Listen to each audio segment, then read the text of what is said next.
As a product and brand manager, you have a lot of choices in terms of how you work, how you create your plan, how you get your product from an idea to a reality that's ready for the market.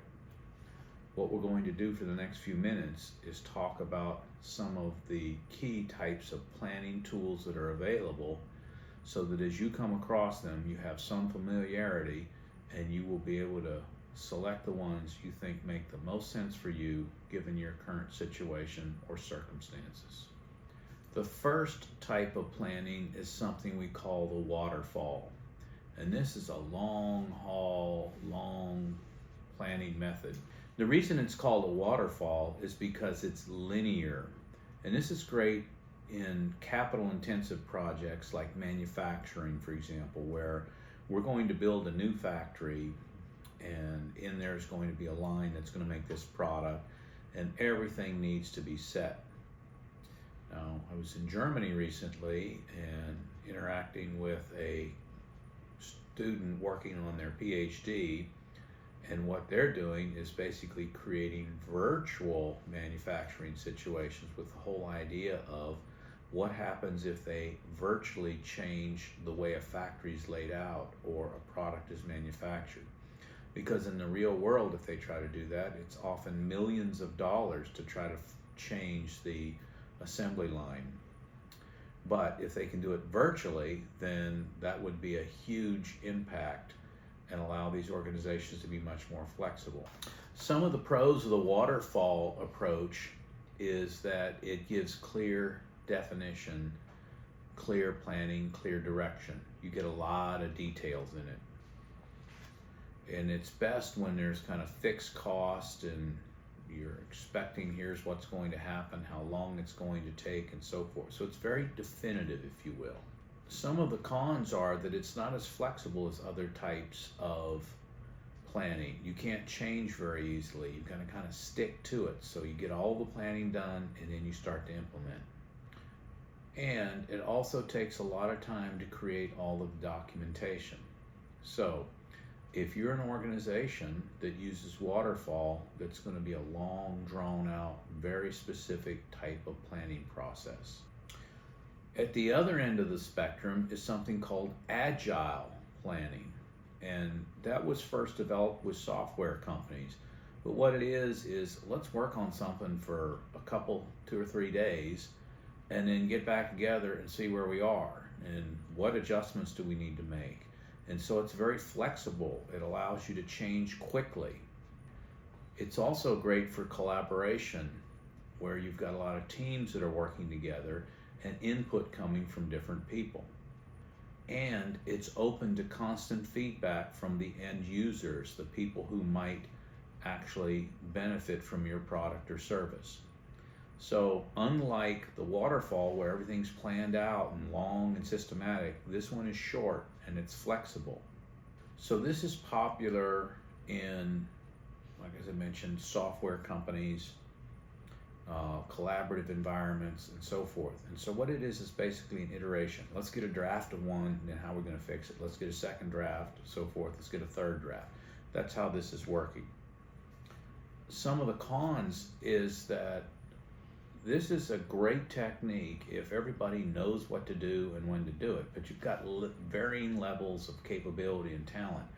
So somebody may get confused if you don't tell them exactly what to do or how to do it. It's too big of a chunk. They can't fill it in. They don't have the right thinking or brain capacity at this point in their career to be able to fill it in. So you need really talented people to make this work. Without that, you get a lot of floundering around and what I call running up the wrong hill. And finally, the final product that you develop may be completely different than what you thought you were starting out with, because it's iterating and changing week to week to week to week. So although it's flexible, it's not necessarily consistent on producing what you first thought you wanted to get. A variation of the Agile is something called Agile sprints. And this is where you would kind of go around, get something done, and move forward, check it. What are those 3 or 4 steps? First, we do the design. What is the product going to be? How's it going to look? Then we actually build a prototype of it, we test it, and then we do a review. Based on all of that, here are the 5 or 10 or 20 or 100 things that need to be changed, and we do that again. And so we sprint as fast as we can to get those specific pieces done before we move to the next piece, develop it again, move to the next piece. In this type of planning, there are things that are more important than other things. For example, individuals and interactions are valued over processes and tools. Another one is that working software in this case is more important than comprehensive documentation. I'd rather have that. Customer collaboration is more important than contract negotiations. And finally, responding to change is more important than following a plan. And so again, it's agile, it's flexible, but we sprint, get a bunch of work done, regroup, plan again quickly, go get a bunch more work done. That's the agile sprint. One big type of planning that you might hear referred to is something called business model canvas. And it's just a way to organize all of the different thinking or answers to questions or tasks in different categories. As you can see from this diagram, there are many things such as key partners, key activities, key resources, what's the cost structure, the value proposition, customer relationships, the channels, the customer segments, and even revenue streams. Going along with each of those categories are some key questions that you can ask yourself to think about what are we trying to do, and we can put that together in a spreadsheet or a big printout on the wall or something that basically answers all of these questions. So it's trying to make sure that we don't miss any key information. For example, under the values proposition one, what your product or service is trying to offer the customer and the reasons why they might buy from you. Those are the big areas that you might focus on in there. When you go to segments, you might ask yourself, well, how do we divide our customers into groups? What makes the most sense? How are we defining our market size? Can customer personas help us define what's going on, what's not going on? What about the channel? Do we have existing ones we can use to reach our customers, or are we generally part of a marketing plan? How does this all fit together? These are key questions that we have to ask. Now, when you look at your key activities, another category, what's your action plan?